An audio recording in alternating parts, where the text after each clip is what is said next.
with hundreds of thousands of dollars in lawsuits. So it doesn't look good on your side, what you're trying to accomplish. You should look towards solutions rather than criminalization. Thank you. Virginia Saviano.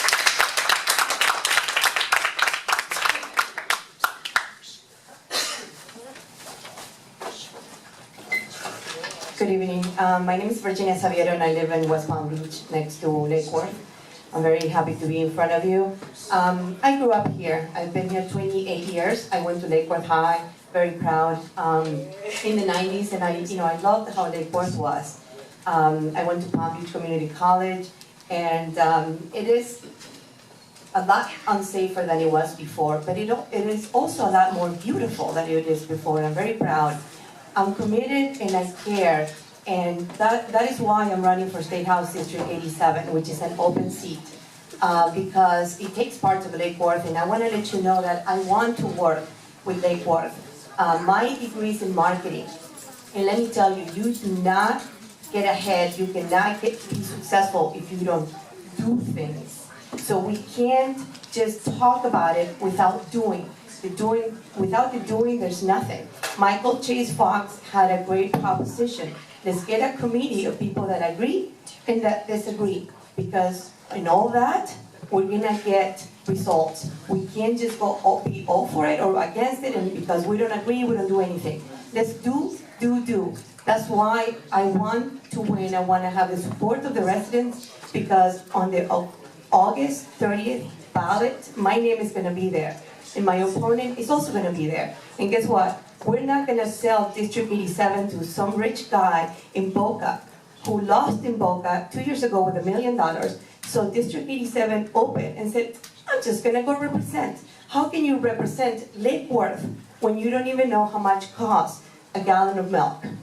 So I want the people of Lake Worth to know that I have been here. My phone number's been the same for 18 years. It's not going to change. I'm here to establish relationships with the city of Lake Worth, which is part west of Dixie, all the way to Jog. It's my district, and because we have great power, we're gonna have great responsibility. So let's work together. Thank you. Thank you. Thank you. Are there any more public comment cards? Okay. We'll go one by one. Or everyone. Mayor? Give a chance. Yes. Can I take a point of privilege? I was talking to Captain Bayer, who's helped us through this process. Is there a chance that he could address the commission before y'all start having your dialogue? Sure. Would that be okay? It was mentioned earlier, sure. I think he might have some input on some of the process, and I think some of the concerns people had in the audience. Good evening, answers. How are you? Which one? This one? Yes. That works. All of them. You've heard me speak many times on what the top 3 crimes are in the city. I said it when I first got here, and I'm still saying it. I say it at all the meetings. It's robberies, drugs, and burglaries. The top 3 complaints I get from citizens right now, in no particular order, is homelessness, sober homes, and prostitution. And I'm quick to point out to them that 2 out of those 3 are not illegal in and of themselves. They're societal issues, but they're obviously big societal issues, and on a national scale. We don't target homeless. I've told everybody that asks that question. You'll see us respond quite often. We get hundreds of calls, but we don't target homeless. We target lawlessness, period. Not all homeless are lawless. We actually have a general order that's fairly lengthy that specifies how we will treat homeless people. They're afforded protections that people with a home are not afforded. If you have a home, once this ordinance passes, we can arrest you the first time if we choose to do so based on our discretion. A homeless person has to be offered certain services. If they say they're homeless, we offer those services for any life-sustaining misdemeanor, of which park hours is now 1. If they accept a bed, we transport them to a bed. I will say there's not nearly enough bed space available for the county, which is because it's a county-wide issue. If there's no bed space, I want to correct what a couple of people have said. If there's no bed space available, but they're willing to accept one if there was, we cannot make an arrest in that situation. And if you had a house, we could. So the homeless are afforded protections that others are not. And I don't tell my guys and gals to target homelessness, because frankly, their quality of life issues, even once we get to the arrest stage, they're going to be out. It's not going to fix a problem. It's a Band-Aid. There are things we try to do. We try to place our guys know who the homeless are that never cause a problem, and we know the lawless types that do cause a problem. And I would also like to affirm that many of the people causing problems in the Cultural Plaza are not homeless. Deputy Baird, who's our downtown deputy and deals with the Cultural Plaza most often, he made an arrest a couple weeks ago, and he said he couldn't believe what happened. He said the group of homeless people started applauding, and they said, well, I wondered when you were going to get that guy out of here. So not all of them are even homeless. I've got people calling me, bringing in bags of needles and whatnot. There's some lawlessness going on.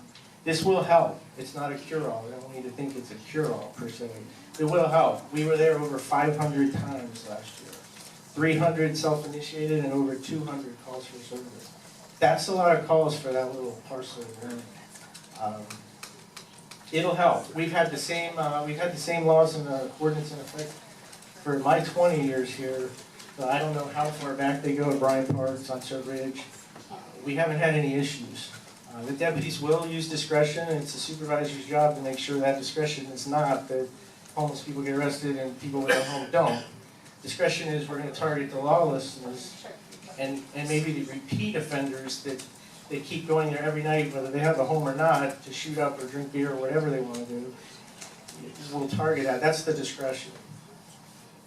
But we're not here to target the homeless. We target drug dealers, robbers, burglars, DUIs, and whatnot. We don't target homeless people. Doesn't mean you can't call us, and it doesn't mean we won't respond and do what we can do. Do we have any questions? Commissioner McBoyd? There's been quite a bit of discussion about whether something targets the homeless or not, and you're certainly asserting that you don't, and I hear you on that, and I think there's probably some truth to that. I think there's probably a range of things on that from the folks that are out there, but my question is your comment that we don't target homeless, we target lawless. Lawless, by definition, is things that are currently illegal to do. If they're already illegal, then you have the tools to arrest them on that, right? What I'm having a difficult time understanding is if your target is by definition not the homeless, it's the lawless, then how does this make any difference to that? Those things are already lawless. I believe this is a problem with both homeless people and others that are choosing to congregate there because it never closes. A lot of businesses, once it closes, a lot of trespass signs. That's a way that we can have a lawful reason to stop that person and determine what they're doing. It's very difficult to catch. A drugs transaction happens that quick, and it's very difficult to catch it and prove what it is. This would be a tool we could use to stop some of the lawlessness.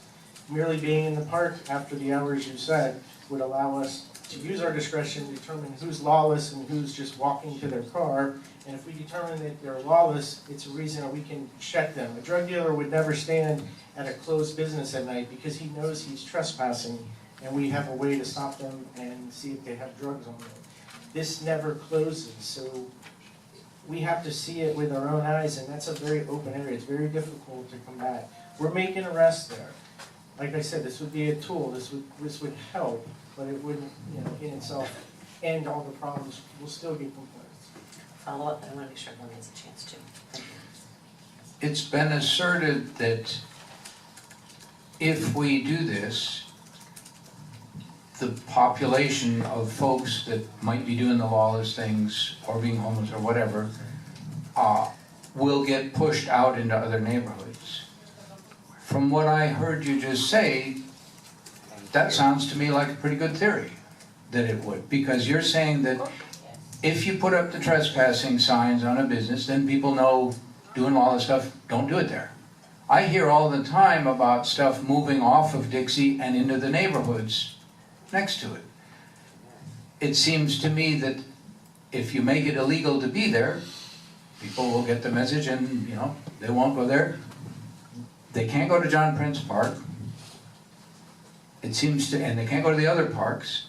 It seems to me not a crazy theory to think that we're gonna find them in neighborhoods then, where they're more dispersed, harder to find, and you don't necessarily have any additional tools. In fact, you have less tools there to catch them because it's not illegal to be in a neighborhood.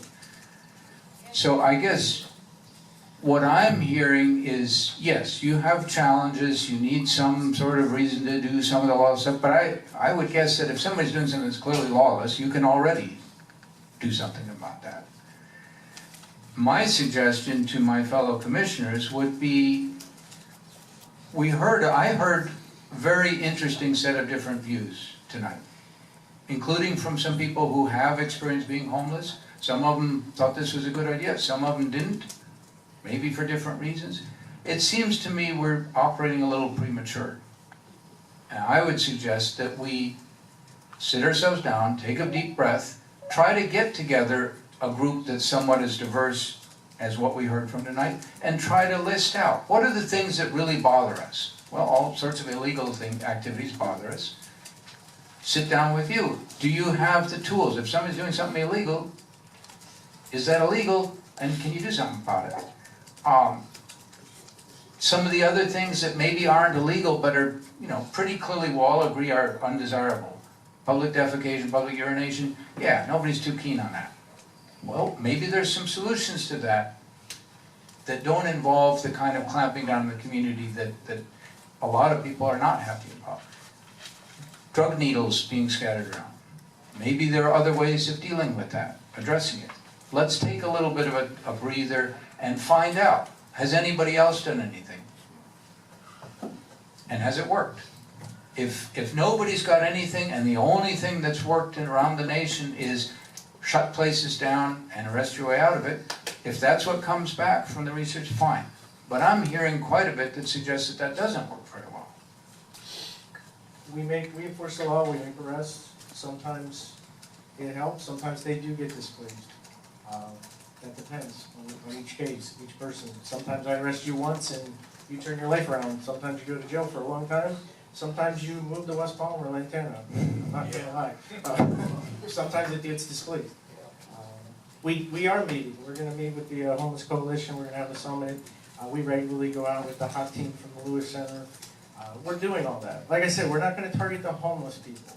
A lot of these homeless people I've known since I started 20 years ago, and they're not bad people. But there is an element that I've seen in the last 6 months or so that is not the familiar people I know, and like I said, many of them are not homeless. And this would help us, if nothing else, with that element. We're not here to round up, believe me, I have a lot of burglars and robbers and drug dealers and prostitutes to round up every day. We come on like 80,000 calls a year with our 84 guys. I'm not gonna go and say, let's round up all the homeless people in the city. That may have happened 20 years ago, but you won't hear me say that. And I don't hear anybody say that. I haven't heard that in 15 or 20 years.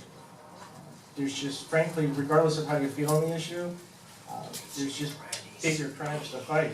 That doesn't mean that that's not a major issue to the person who's calling us. I get texted pictures of feces on doorsteps and walls, literally texted these things. I mean, that's the biggest problem of the day for that person. So we do respond and we do what we can do. Other commissioner questions? Commissioner Meyer? Thank you very much for spending your time here this evening. In your comments to Commissioner McVoy, you said that this ordinance gives police the ability to check them, was the phrase. Does this ordinance give officers the ability to perform searches on individuals that they otherwise would not have been able to perform? If you're gonna make an arrest and take them into custody, it would. That doesn't mean we can shake down everybody that walks through the plaza on their way to the bank just to check their pockets, no. If we choose to make the arrest and you're gonna get transported, then yes, it's search incident to arrest. So we have to use that discretion. We can't just search everything. You mentioned that there are special provisions for homeless individuals that are taken into custody.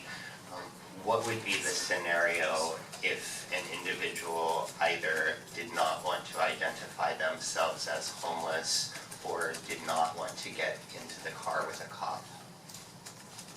If we have a lawful reason to be interviewing you or investigating, then you could be arrested for an additional misdemeanor. Ordinances are all second-degree misdemeanors, city ordinances, and resisting an officer without violence is also a misdemeanor. I believe it's a first degree. That they have to cooperate if we have a lawful reason, no different than if I stopped you for running a stop sign and you wouldn't identify yourself.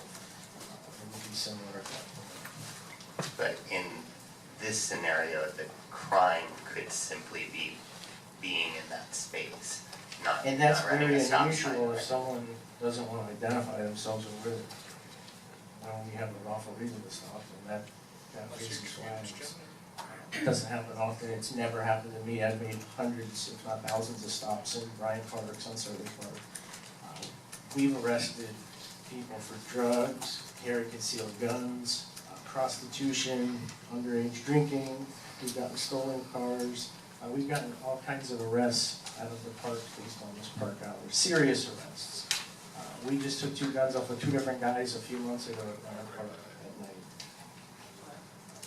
What are they doing in the park at midnight with guns? It's nothing good. So this can help, and it needs to be, the supervisors need to do their job and make sure it's done judiciously. And that people aren't being targeted for any reason, homelessness or otherwise. Sharon Marshall. Vice Mayor? Okay.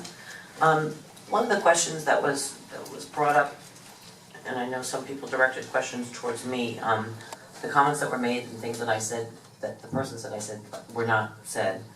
I said to Mr. Hartman when he asked that the issue was about crime and not homelessness, and why are people making this about homelessness when we're looking at an ordinance in regards to crime. And they were personally addressing me and attacking me when I spent a good portion of my life working with the homeless for help for the homeless. So, I think it's important to realize that some of the things that we talked about, and then another gentleman said, well, it's your job to fix homelessness. I don't know anyone across the country or around the world who's been able to fix homelessness anywhere in the world. So to think that the city of Lake Worth can fix homelessness is really disingenuous. What we can do, because we are a community that likes to lift people up and not drag them down, is we can continue to work like we talked about with the summit, to put together the people to come up with solutions. One of the solutions that was suggested, that Commissioner Shelley Vanna, from the county commissioner, is looking at all new types of housing options that do not have the same regulations as the center, the Lewis Center on 45th Street. They're going to be coming out with a lot of new options for housing for the homeless, whether or not they are addicts or using or not. And this will be a lot of housing, it will be a lot of availability, and that's something that the county is putting forward, and then I've been working closely with Shelley to try to get that thing moving forward close to Lake Worth because we need it. Also, in the last year, we've had the addition of the Lord's Place with shelters here in the city. We've had the addition of Goodwill here in the city of Lake Worth. We're trying to solve homelessness, even though we know we can't solve homelessness, because this community is a community that lifts people up and not tears them down. I was very disturbed the last meeting at this because people were directing it towards like we're not doing anything, and to think that for 30 years of my life working on this issue meant nothing, and that someone was gonna, who doesn't know me at all, was gonna say something about it. I really took ill to that comment. I didn't like that. What I found really ironic is Mr. Hartman, when I came outside to speak with him, he didn't ask me, well, what did I plan to do for the homeless? He asked me when it took effect.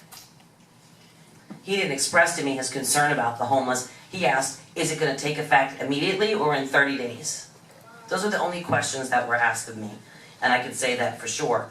I also know that another speaker that came up here told me a short while ago, about 6 months ago when he arrived to town, that he was from Tampa, and he came into town, he wasn't going to leave town until he made sure that PBSO got what they deserved, because they were abusing the homeless.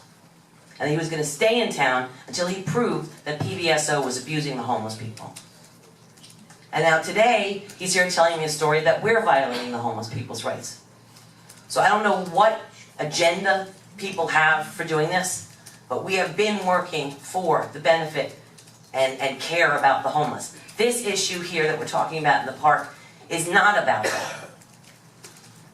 It's about the crime in there and our public spaces being public for all the people in our community. And in fact, one of the people that is homeless who spoke here today was telling me a story that I took very serious and very much to heart because I care about this person. He was talking to me about how some of the drug addicts that are in this area were actually stealing and hurting and stabbing and attacking the truly homeless in our community for money to get drugs. This is an issue bigger than all of this, and to ask the city of Lake Worth to solve homelessness of this issue is really, really unfair. We are putting a summit together. I love Mr. Chase Fox's idea about putting that organization together. I think getting that, coming up with solutions. Let's stop dragging each other down and pointing fingers at one another and making this a big conspiracy theory. Let's actually work on solutions for the people that need it most and move that forward. And let's also not be blind and stick our heads in the sand about some of the criminal issues and public safety issues we have here in our public spaces. Let's not throw it all and lump it together and curse out people for what they think they're trying to do. We're trying to do this for all the people in our community, especially the homeless people in our community. So let's not turn it into a big political issue. Let's actually do the right thing and lift each other up and help each other through this situation and not point fingers and wage a war based on it. We've got a motion on the floor and a second. Motion on the floor and a second. All those in favor, say aye. Aye. All those opposed? Nay. Nay. Motion carries 3-2. Thank you.